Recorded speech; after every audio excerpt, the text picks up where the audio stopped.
What's up, Dazzle? We're doing a short video today, part of the Final Fantasy series and unboxing series. Two birds, one flipping stone here. I've got Fatty over there again, as you can see. We're doing the Final Fantasy from Nightmares pre-release kit, and then we're going to open up the Final Fantasy 13 custom starter deck. This guy here gives you the ability to build the deck, gives you a couple extra elements in there with it, kind of customize the deck you want to. And from all experience, it seems to be, correct me if I'm wrong, actually a pretty good starter deck to get you into being at least somewhat competitive, right? Yep, there's a lot of good cards in there. There's some aggro stuff that you can add into from the most recent set, which is Resurgence Power. There's a good Fang card you can throw into the deck that just synergizes really well with the cards. Okay, so yeah. So we're going to get into this. I'm going to take off this camera. I'm not going to do a shout out because it's kind of a small video. We'll do a shout out on the next Final Fantasy video that drops. The next Final Fantasy video that drops is the first in the actual series. This is just to get us warmed up for that series. So this one will drop on the 26th of March. I think the next one says it drops on the 26th of March, but it's going to drop next week. Whoop. Making mistakes. All right. Mistakes that get edited out. Maybe sometimes I think the mistakes are the funniest damn thing about a video. Might keep mistakes in there. Never know. So we're gonna bring this down a little bit. Your audio might be a little bit, so you might need to talk a little bit louder. So I only have one microphone right now. So I'm gonna move some of the stuff kind of back so that we can have room. So if you've never opened a pre-release kit before, they're a pain in the ass to open. How do I have 40 goddamn knives. I don't have one with me in here. So they have a little piece of tape there. They have a thank you for supporting our stuff, and then they always have the pre-release promo card. In this one's case, a little shiny. This is Arc. It's super foiled, so it's hard to read, even on camera with no light. But it's a summon, and for each CP required to cast the highest cost Dark Forward you control, it costs one less. And then its ability is to choose one forward an opponent controls, break it, your opponent discards 2 cards. So it can be good. It's not great. And then you always get a pack of sleeves with every pre-release kit. So these ones are pretty nice. We're going to just move it all over the place there. Pack of sleeves. And then you get 9 packs, I believe, of cards. And I'm not going to show every card. We're going to do a series where we talk about this set, or an episode where we talk about this set. We're looking for, in the pre-release, we're looking for the good legends, full arts, of course. You always get a foil card. It doesn't always have to be, it's not necessarily a good card of every rarity. The one thing I like about Final Fantasy trading cards is the packaging is sturdy, but also has a nice little rip tear on it. So you always get your commons up front. The foil is kind of its cutoff point. So this one's just an animist card. And then we're looking for Legends Heroic. So we got the Cherokee Heroic. And then that's a rare, and rare. Like I said, we're just kind of unboxing these things, see what we get. The big chase card in this set is a signed version of Cloud. Full art foil. And that guy right now is going for like $1,000 or better online. So, of course, the art's always pretty good. I like it. Another Aerith there. Getting down to our foil here in a minute. These are all our commons from the set. And then we got a foil, another foil common, Lilty. Then the heroic Sid Highwind. So if you played Final Fantasy VII, you know Sid. And then these are our rares. So far, no legendaries, no foils, and no full arts. No foils of a legendary or heroic. Another Another version of Cloud of Darkness. We only got 50 of those. Let's talk about lightning for a second. What's that? It's not as bad as lightning. Right. So we got our first foil heroic, and that is a Doga from this set. And then right behind it, we got the heroic version non-foil of them. And then the rest of our rares for the set. Vincent being one of my favorite characters in Final Fantasy altogether. There's 2 in this set. Oh, really? Mm-hmm. And one's actually worth playing. Really? Yep. Oh, mainly because you have the Reese backup that can search it. Oh, okay. Because it is a backup, Vincent. Fair enough. So all of our commons. Hey, there we go. Foil legend, Sarah Mobius. Sarah Mobius cannot attack or block.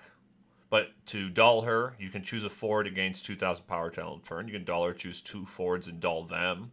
Or you can dull her and choose 1 opponent's auto ability. If your opponent doesn't pay 2, you can cancel its effect. Okay.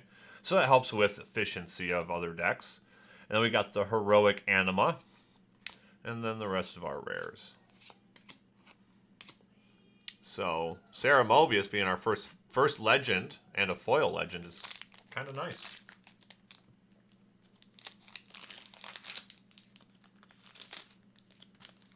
Alright, next pack here, we got all of our commons.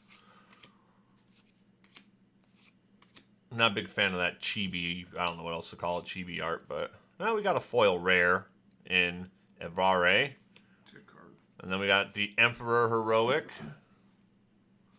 And then all of our rares, Leon and Norstalin, who has also seen a lot of versions, right? Norstalin has quite a few. That's the only second version. Really? Yes.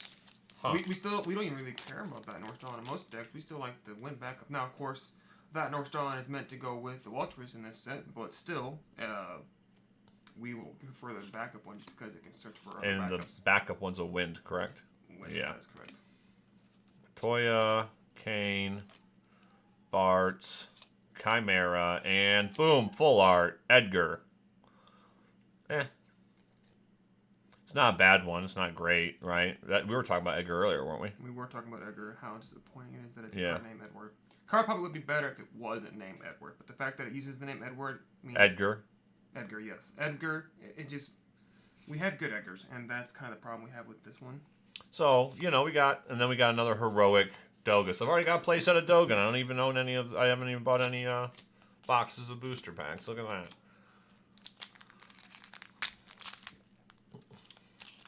I still like my original Doga, who's now been limited.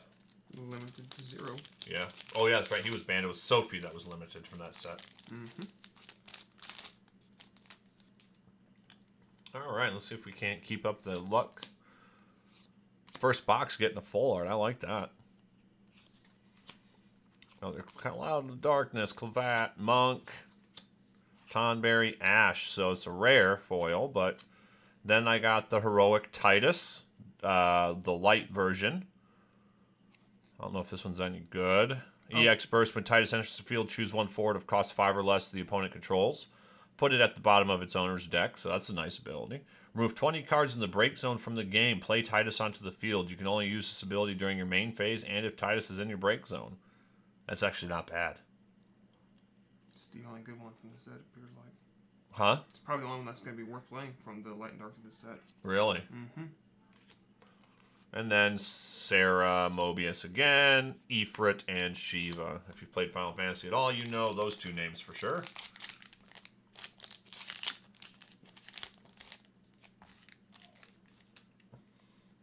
Hey, it's Dodge. Yeah, Dodge. It's that one guy's kid from 13, right? Correct. Yeah.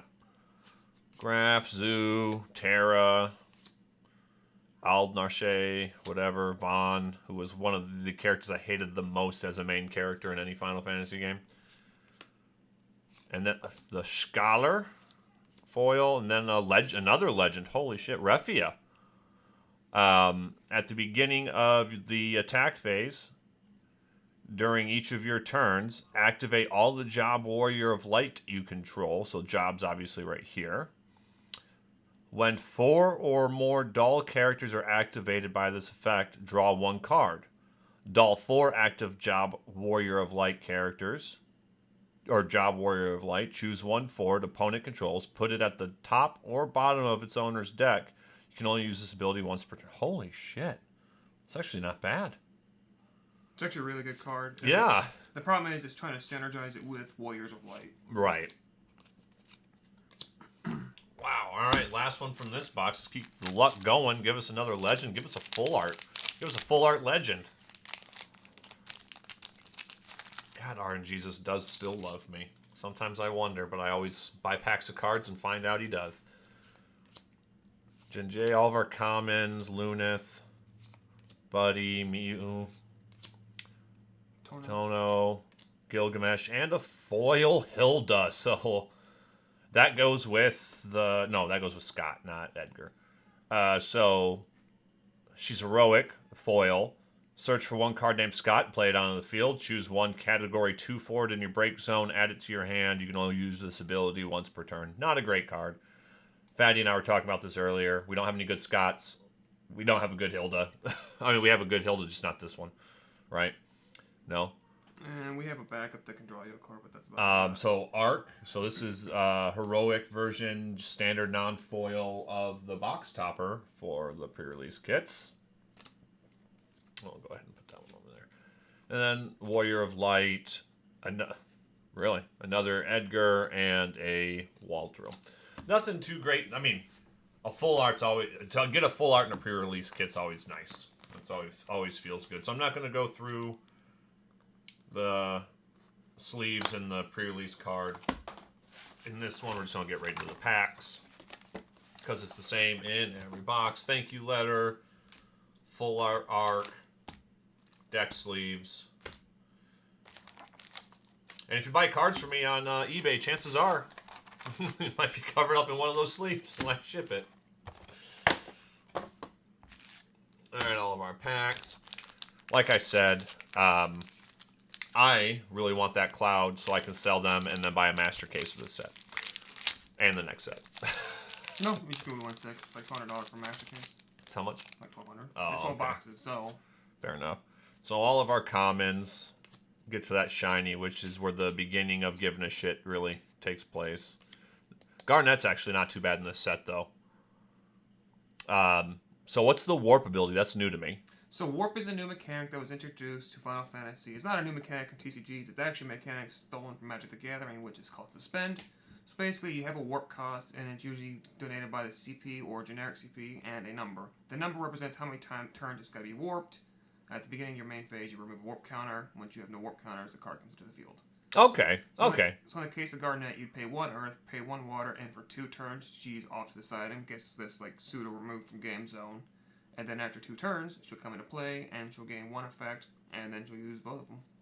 So she gains the when enters the field due to warp, but then she also gets to keep the when entering the field ability. Yep, so she gets to do So both you of those. warp her for 2 turns, which is risky because you can't guarantee you're going to be alive in 2 turns, but with her being an early card and only costing 2 CP to warp, have 3 of her, and she's a summoner, which you can search for summoners. When Garnet enters the field, choose 1 summon in your break zone, add to your hand. That's nice. When she enters the field due to warp, choose 1 summon in your break zone and add it to your hand. So she can bring 2 summons from your break zone back to your hand. That's actually pretty nice. Yeah, even if you don't even use those summons, that's 4 CP of value you just get back for free. Yeah, true.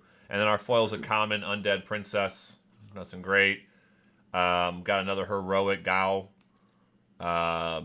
He's got back attack, which means you can play him during your opponent's turn. He enters the field, you choose 1 category 6 forward you control. Until end of turn, it gains 1,000 power for each category 6 character you control. That's actually not too bad for a category 6 deck. Problem is his element. Yeah, water, yeah. Good category 6s are fire and lightning, aren't they? Fire and ice. Fire Most and of ice. your category 6 cards are in the fire ice element. You can play water. We have ways of playing water, but BV, Iridia, and Ash, yeah.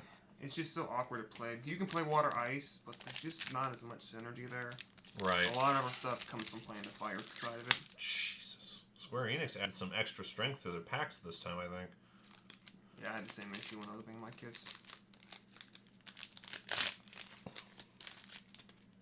Gotta be careful. There's a cloud in here worth fucking $2,000. All right, all of our commons: Graph, Clavat, Dragoon, Bomb, the Death Lord. Boom, another arc. So another foil heroic arc. That's not a full arc, but it's another one. And then Sabin for another heroic. So he's Fire, Monk, Category 6. If you control 4 or more Category 6 characters, the cost required to cast Saban is reduced by 2. When Saban enters the field, choose up to the same number of forwards opponent controls as the Category 6 characters put in the break zone from your field during this turn. Deal them 8,000 damage. It's actually not too bad. Problem is, again, card name Sabin. Yep. And we like the other Sabins. It's just one of those cards that's really hard to identify with how good it's going to be. Ruby Weapon. I like that. Just nostalgically. Nostalgically, it's very thematic with its text. Right. The problem is, it's not a good card. Yeah. It's too expensive. It can only block once. Yeah. Yeah. This doesn't have playability. It has no playability. But they can't give us all cards with playability, otherwise it would be hard to manage the tournaments. All right, so we're going back to our commons. All these commons. All these commons. All these commons. Vaughn again, fucker. And then a foil Garnet, which I'm not unexcited about. Legend right behind And then a Legend Una right behind it. So we got another Legend. So we're getting good Legend drops out of the pre-release kit. I think 2 or 3 so far. It's a good card. And Una is a good card. So she's 3 costs. She's Wind Water. When Una enters the field, choose one forward opponent controls. If its cost is equal to or less than the number of Category 10 characters you control, put it at the bottom of its owner, top or bottom of its owner's deck. And then once you hit damage 5, when Una enters the field, you may search for one Category 10 character of cost 6 or less and play it onto the field. It's not bad. Not bad at all. And then these are our rares. So Ramu, Aster, Proto Florian, and Sapphire weapons. So they're adding the weapons into this set, it looks like. But is there any of them that are even anything worth having? No, they're fodder.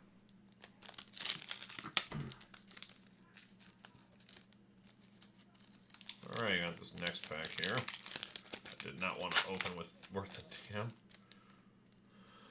All right, so we got all of our commons again, our Aeriths, our Vanills, our Ukes, UK, whatever, Lilty, Zac,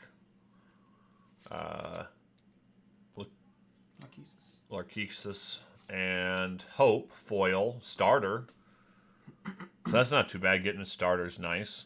I don't know if this card's good. If you control 5 or more Category 13 character, Hope gains 1,000 power. That seems a bit much for... When Hope enters the field, select one of the 2 following actions. Search for one Category 13 forward and add it to your hand, or choose one active forward until end of turn. It loses 1,000 power for each Category 10 character or 13 character you control.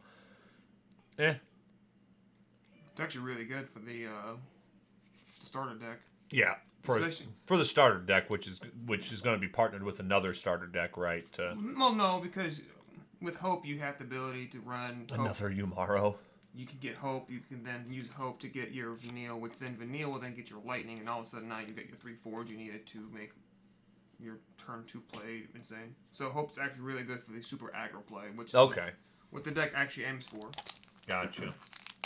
That's not this deck though, is it? No, it's this one right here. Oh, it is? Yep. Okay. I thought it was like the versus deck that was coming out with the set, if there was one. Nope, you're getting this one. This is the starter deck you get. As of right now, we don't have a starter deck coming out with the Opus 20 release. There's nothing between here and there. Gotcha. So all of our commons: Snow, Edge, Riku, Undead Princess, Vincent, Gramps, Newmon, and a foil common Chimera. Not too bad there. And then right behind it, the heroic Veranald.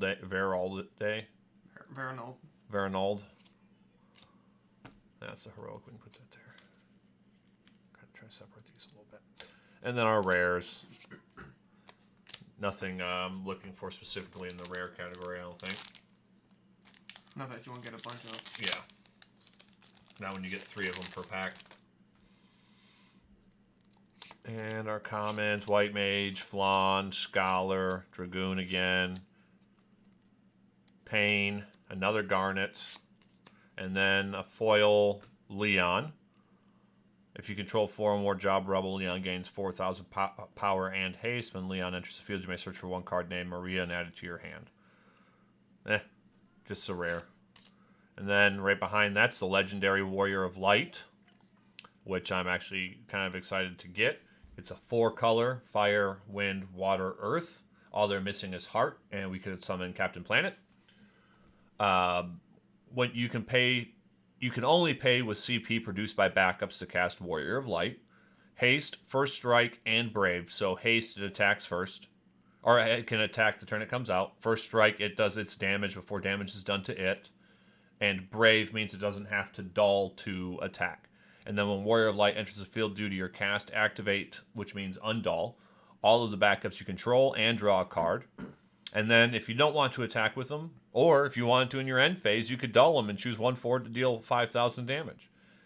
So, it's a pretty good fucking card. And then right behind that is... the best card in the set. Emperor? Mm-hmm. Really? The best card in the set? No, but no. It's effective. That was a sarcasm. But it's got the best effect. Like, if you ever actually get to pay it off, it's a fun effect. It's one of the more fun cards in the set. Okay, so we got the Emperor. It's a rare card, and it's got a special ability, which means you have to have another card named Emperor FFL. And the name of the card matters. You can't just use one named Emperor. It has to be FFL. Emperor FFL. Correct? Yep. Okay. And then you pay the cost to activate the special ability and dull this Emperor. You reveal the top card of your deck. If it's a forward, deal 8,000 damage to all the forwards opponents control. Damn. If it's a backup, dull and freeze all the characters opponent controls. So characters is monsters, forwards, and backups. And if it's a summon or a monster, you get to draw 4 cards. That's where it would be good. It's a fun card. It's not going to be good. You have to wait a turn, but... Genova and Wool. Because you need one more copy in your hand. You have to wait a turn. So it's not a good Why card. do you have to wait a turn? Because you can't use a dull ability the turn it comes into play. Can't use a dull ability the turn it comes into play. Okay. Right, because of summoning sickness. Or casting sickness in this case, I guess. Alright, our commons. We've got Terra, we've got Sophia, we got Janai, we got Sans, we got Dragoon again, we got another Garnet, we got Bomb, and we got a foil common Sophia.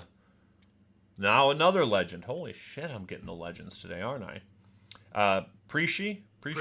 So she also has a warp ability. Her warp costs 4. Ice, Earth, and then 2 of any. When Prish enters your hand... When Prish is in your hand, is removed from the game due to warp, choose 1 forward, deal it 8k damage. When Prish enters the field, choose up to 1 forward and up to 1 backup, dull them, and freeze them. Damn. That's actually not too bad. It's an expensive warp cost, but the benefits of that are nice. And then our rares, Behemoth, Genova Synthesis, and Sanctuary Keeper. I'm getting lucky with the legends today out of a fucking pre-release kit. Mm-hmm. All right. Next we have Buddy, Larsa, Lean, Miu, that guy, the Death Lord, another Vaughn, and then a foil White Mage common, nothing special. Right behind that, though, is a heroic Umaru, who I don't really necessarily care about. Then we got Wall, Ifrit, and Sephiroth. Don't think any of those really need a honorable mention. Not at the moment, no. Huh? Not at the moment, no.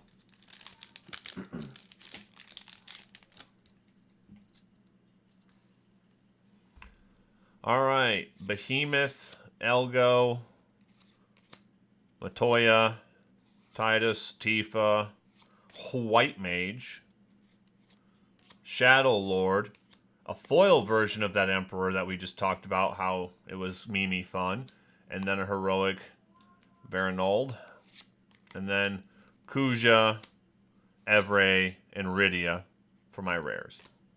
Alright, last one we got here.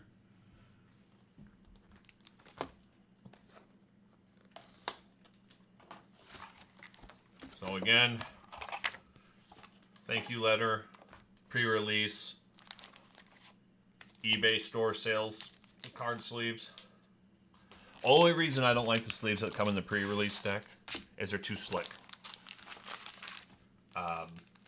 for a deck I'm testing and don't want to put my good Dragon Shield sleeves on, I'll throw them in there. But then again, if I have a card that I'm throwing in that test deck that I really want to make sure is safe, I won't use them. I'll use my Dragon Shields and then swap them out back and forth all the time.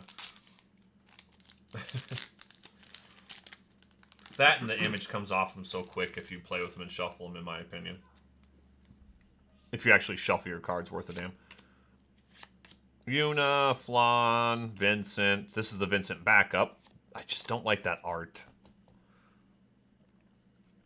I don't know. I don't like the cutesy art.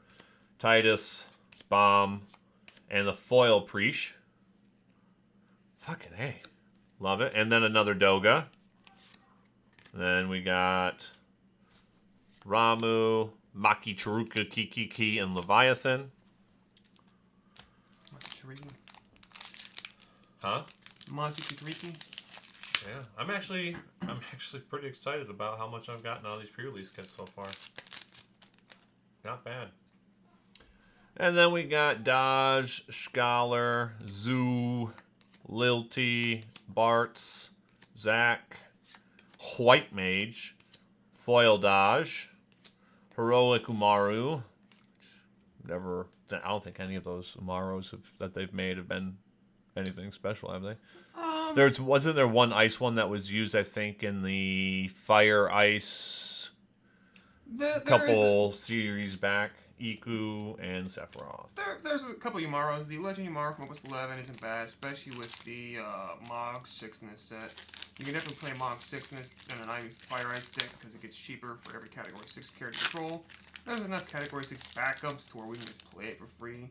Umaru from that was good. The one from a few sets ago where you could break it and make your opponent discard 2 is good with Go-Go, which can make your opponent discard 4 for just cracking Umaru. This Umaru is also not bad because if you play a heavy 6 deck, it benefits you from just discarding extra Category 6 cards from your hand, just a field, and you just have a big body. And it also just deals 8k to something when he wants to. Right, that's fair.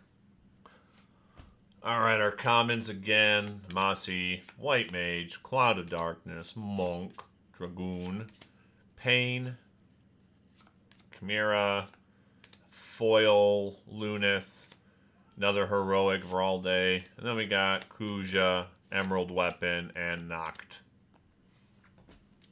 So we've gotten Sapphire, Emerald, and Ruby Weapon. Yay! You got them all. If only they were Pokemon. Only if they were good. Only if they were good. Alright, again, so we've got Terra, Sophia, Janai, Clavat, Dragoon, Larkicius, Gilgamesh, and a foil Hope starter again. Fuckers. And then we got Sin. Not good.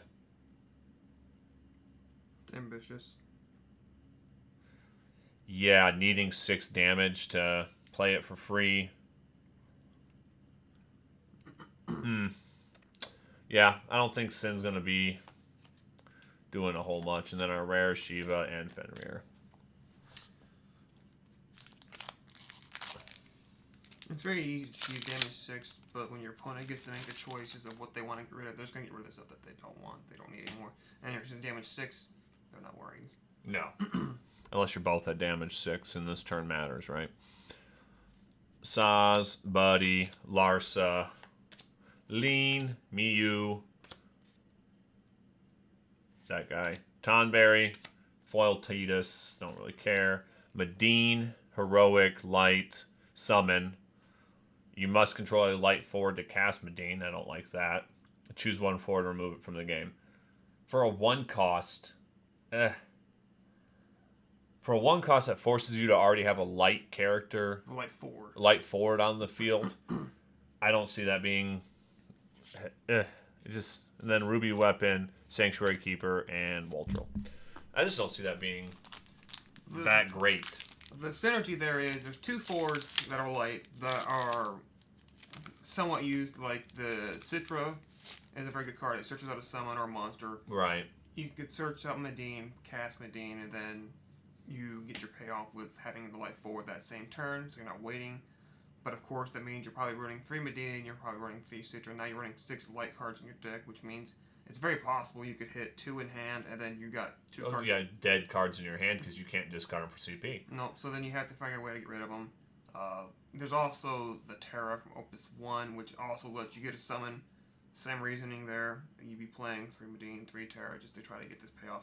It reads well. Removing a card from the game is the best form of spot removal other than just, anything else. But it's the best form of spot removal, which means you've gotten ahead. It's really hard to hit without breaking your deck. Yeah. Shit. Commons, Behemoth, Elgo, Matoya, Lunith, Titus, Garnet, Bomb, Foil Lightning, Heroic. That's this one, isn't it? No. So this one is 5 cost, obviously, Lightning Element. Haste, when lightning is put in the field from the field into the break zone, you may play 1 Category 13 forward of cost 6 or less from your hand onto the field. Discard 1 card named Odin. Choose 1 forward opponent controls, break it, and lightning. It's not bad, but then it just forces you to have a bunch of Odins in your deck. It may not go anywhere. Well, and that's the problem, is you're putting a bunch of mediocre summons into your deck to achieve some kind of... And I got the Legend Zidane, which is one I actually wanted. That's... Yeah, fucking good pulls.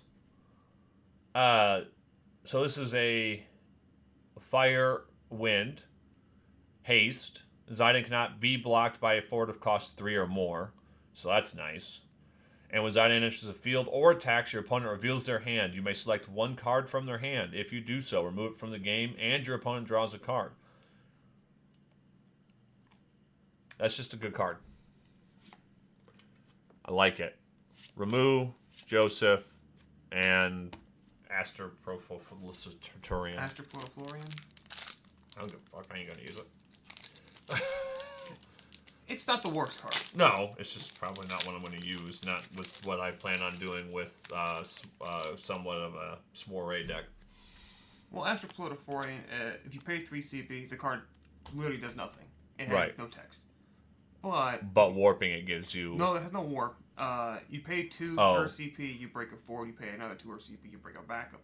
There is a Lachesis in this set, which lets you bring a monster of cost 3 or less from your break zone onto the field. Oh, so you're not paying the 3, but you can play the 2 type thing? Yeah, so you can get Lachesis on the field, get Astroprofilitarian on the field, pay the 2 to break a backup, and pay 2 to break a forward. Is it worth it then? Probably not, but that is an option. The other issue is it's not multi-playable, and you can't turn it to a forward, and you can't get rid of it. So once it's on the field, it's there. Right. And your opponent's probably not going to get rid of it because there's no reason for them to deal with it. Right. So there is it's a dead card once it's played. Yep. So there is some things you can do with it. You probably shouldn't. There's probably better options, especially with Lachesis. You do have Scale Toad. Scale Toad has always been that card that Ice Earth likes to play. Now you can just play it for free and get a forward. Okay, fair. Oh, Yanni. All right, so now our commons: Yuna, Cloud of Darkness, Dodge, Graph, Clavat, Chimera, Zac, and Foil Wall rare. Nothing worth going apeshit over. Laragorn is the heroic I got, and then the rest of our rares. I'll put the heroic down here for posterity's sake there. And then we got 2 more packs left, and one of them hopefully has a Cloud signed card in it. And then you'll see me do my happy dance in the background. Commons: Lean, Vanille, Edge, Matoya, Vincent, Bomb, another Garnet, Numu, Common, Ice, another Heroic Hilda, Edgar, Sanctuary Keeper, and Sephiroth. Last booster pack in the pre-release kits that we're opening. I always keep one, or try to keep one, unopened. Unless there's a card I'm specifically looking for, then I start opening stuff up going, fuck, I'm not buying anymore, I got them. Saz, Aerith, Behemoth, Snow, Kane, Tonberry, Vaughn, Foil Gramps, Heroic Barrett. Let's see. This is a new Heroic one for us. So when you cast a multi-element card, so cards with 2 or more elements on them, Deal 4,000 damage to all the forwards opponent controls. Okay. When Barret is put into the field from the break zone, put from the field into the break zone, choose one forward other than card named Barret in your break zone and add it to your hand. It's not bad. It's not a bad card, no. It definitely builds into a more multi-element style deck, which there are going to be plenty of those around. There's so many good multi-element forwards. And especially if you do Final Fantasy VII stuff, there's quite a few multi-element category Final Fantasy VII cards. I wouldn't even do it there with the Final Fantasy VII deck, because Avalanche just pretty much dominates that, and that doesn't fit into an Avalanche deck in any Gotcha. form. The multi-element Barret there is just too good. Alright, we're not going to open this up and go over every card in here. I want you guys to be able to experience that for yourself. But I do want to open it up and show you what's in the box. Because it is kind of a cool way they're doing it with these custom starter sets, right? Oh, so much tape on everything.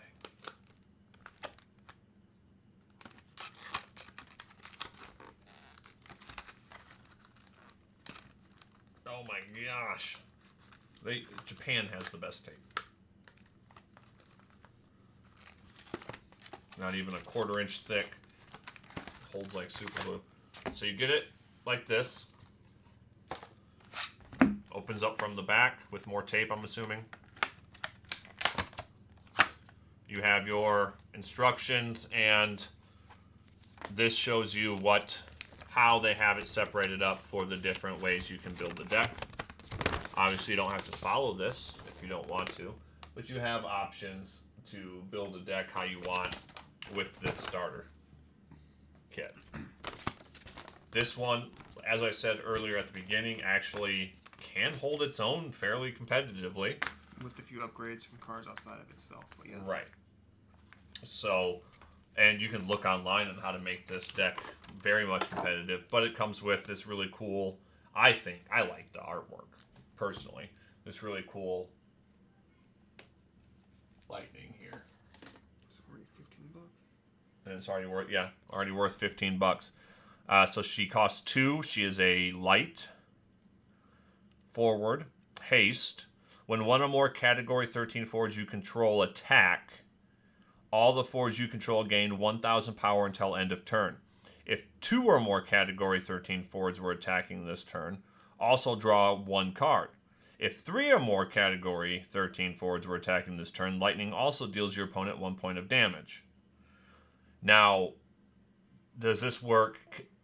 Do you get those abilities every time? Yes. So lightning reads very weird and very badly, but the way it works is if you attack with one Category 13 forward, you get the first effect. If you can attack with another one, you get the first effect plus the second effect. When you attack with a third lightning 13 forward, you get the first effect, the second effect, and the third effect. And every sequential attack with 13 forward, you get all 3.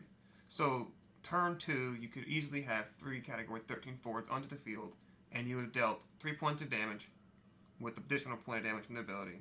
Drawn 2 cards, and yeah, the other effect doesn't necessarily matter because that goes away in the turn. But you'd be 2 cards up and have dealt 4 points of damage just off this lightning. And party attacks don't factor into the count. So if you party attack with 2 13 forwards, you only get 1 effect. Okay. You do not get 2. So this is one I may put together, add some cards to, and maybe do a play test with later. Then, because I really like the idea of just pissing off my opponent, Rushing them down very beginning of the game, 3 or 4 points of damage. Turn 3 or 4, It's over. Yep. So lightning is a very good card. Especially if I have 5 Category 13 cards that you haven't been able to do anything to on the field. Turn 4, you've taken 7 points of damage. And it's a very consistent deck because, especially in Fire Lightning, we have Aldo, which searches a lightning forward, which gets you your hope, which gets you your Vanille. We have Luminia, which searches a Category 13 forward, which is going to be the core of basically every forward you're going to be using in the deck. So it's a very consistent deck, too. So there's that. You could technically run Miyu with Cheval from like Opus 4, which searches each other for your backup consistency, but I don't even think you'd want to do that. You just want to go in hard with the forwards you got and just rush your opponent down with them. It's just a good deck. It's going to be the premier aggro to deck to beat the set by the looks of it. I think. And you don't even have to attack with her because she isn't that great of a high-powered card. No, but if you're turn 2... Yeah. But you also got to factor, too, you're getting an additional 1,000 power. So she'd have, as your last attacker, she'd have 10,000 power as an attacker. So now she's a 10k body. But then she'd be even bigger after that, right? If you had 4 others on there, she's the 5th one. You're sitting at 5,000 extra power, so she's just... Unless you have something in your hand to crack her down. Yep. But by that point, you've taken 4 points of damage just off of the ability. Yep. Very good card. I just wish they would print other cards other than Name Lightning. Yeah. There is a total of like 18 lightnings in every set total, which means you can make a deck of just pure lightnings. Right. But yet, Hope, Saz, and those characters get like 2 or 3 each time. So, right. Yeah. Dodge only just now got his second card with this set. Right. Which is fine. Dodge gets your Saz, but we prefer the Opus one to make our Saz untargetable. Right. Yeah, they need to tone down the lightning. And with Final Fantasy 16, the video game, coming soon, June. Hopefully that opens up maybe the last couple sets of the year to have some of these characters in them and kind of give us a breath of fresh air from characters. I doubt we'll get anything for Final Fantasy 16 end of this year. Maybe next year. I would say at least 2 years before we start seeing that. It takes them a while to actually start printing cards for new games. We still haven't...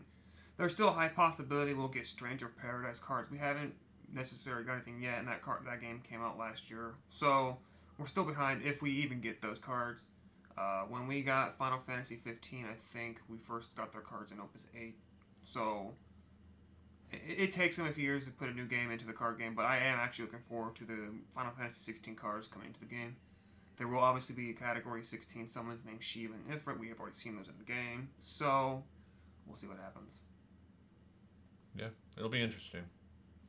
I'm looking forward to the game, and hopefully, because 15 was not a great game. It wasn't a good game. I know there's people that like it, but I just couldn't. Yeah, our opinion. Yeah, I just couldn't. I didn't feel anything for the main characters, really. No. Noctis, I really didn't care about.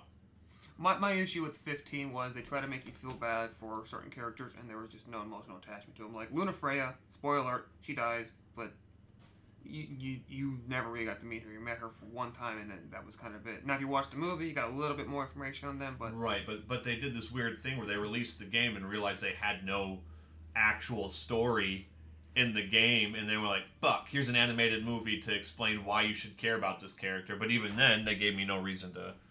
Well, and the other issue FFFT, which was originally called FF13 3 Versus, or whatever it's called, went through development hell, and I think it changed developers within Square Enix like 3 or 4 times. So we had everybody's paws into it, and then eventually just became the conglomerated mess that the only thing I really enjoyed was the multiplayer side of things. Those little squad missions that we did. Yeah, those are fun.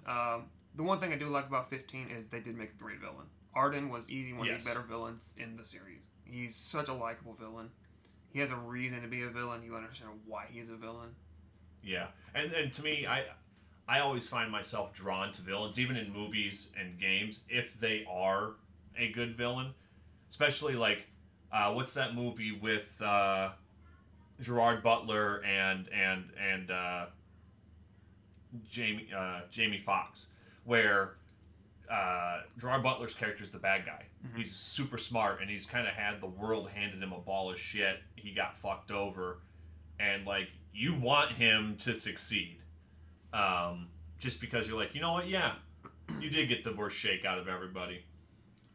So yeah, a good villain makes a good story. Yep. So some of my favorite characters in Final Fantasy aren't even part of the cast. I actually think my top 5 favorite characters are all villains. It's not even Sephiroth, even though 7 is probably one of my more favorite games. But out of the top 5, it's Gabranth, which is a good villain.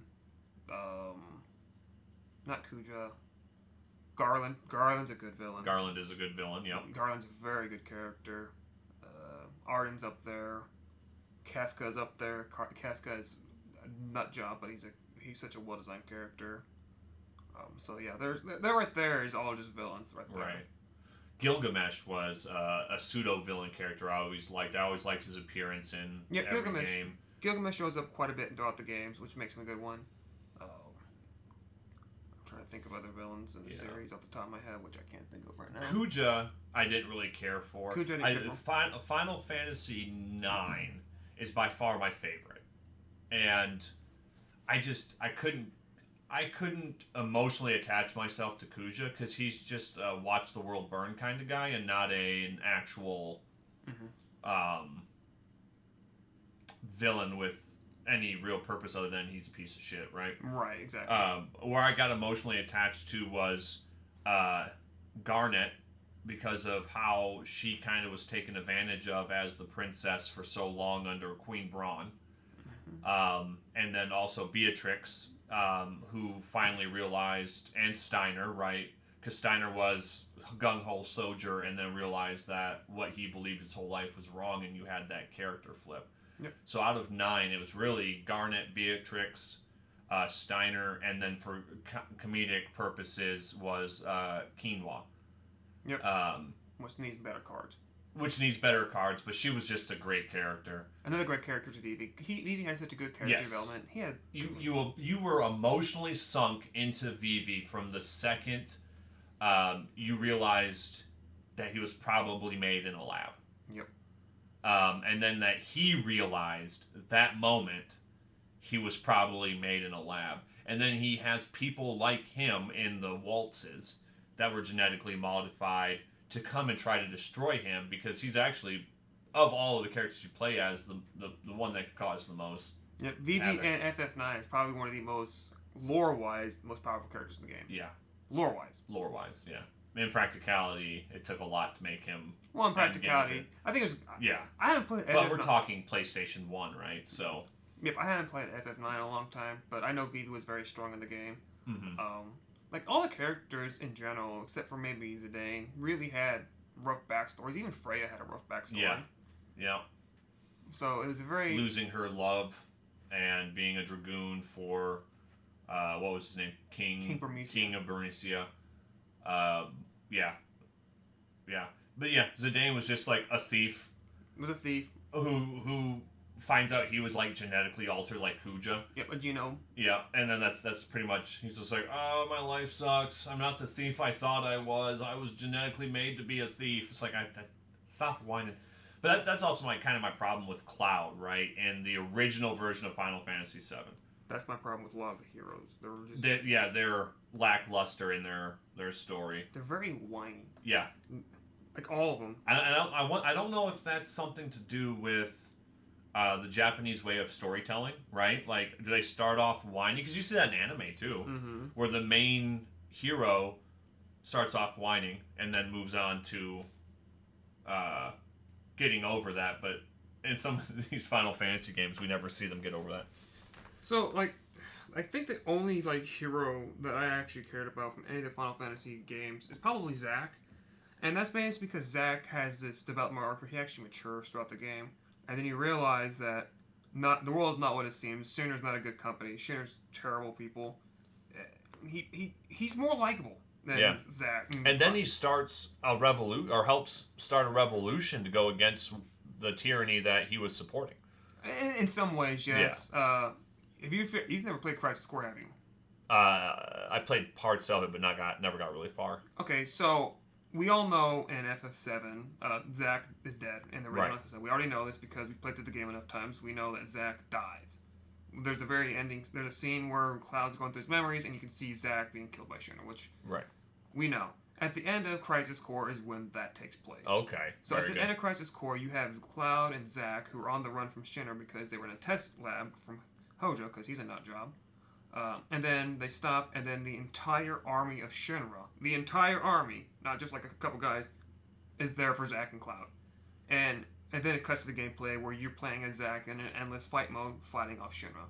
And as you're fighting, as you're taking damage, as you're dying, you're slowly losing your ability to fight. That scene there, with all this going on, with all these memories flowing through Zack, up to the point that he dies, to where basically Zack says, "Is it Cloud, carry on my legacy," and hands him the Buster Sword, which is where it comes from. It's very emotional. It's very well written. Zack as a character is by far the best written character for Final Fantasy VII, maybe next to Genesis. Genesis is very good written. Genesis is a very good written character. Man, we could sit here for hours to talk Final Fantasy. We did an unboxing. I'm just going to upload this video in its raw format because I think it was good, even with a couple of flubs and stuff that we had getting things set up. I like the honesty of this video. And then also in normal Hailed Zebra fashion, you guys haven't seen it because it was it wasn't a traditional unboxing. But in normal Hailed Zebra fashion, during an unboxing, we just throw that shit everywhere because somebody else is going to pick it up. Thank you for watching this unboxing of Final Fantasy. And I have to now pick up all the trash I just threw on the floor. If you like what you see, give us a like, give us a follow, show some love, because we love you. Later.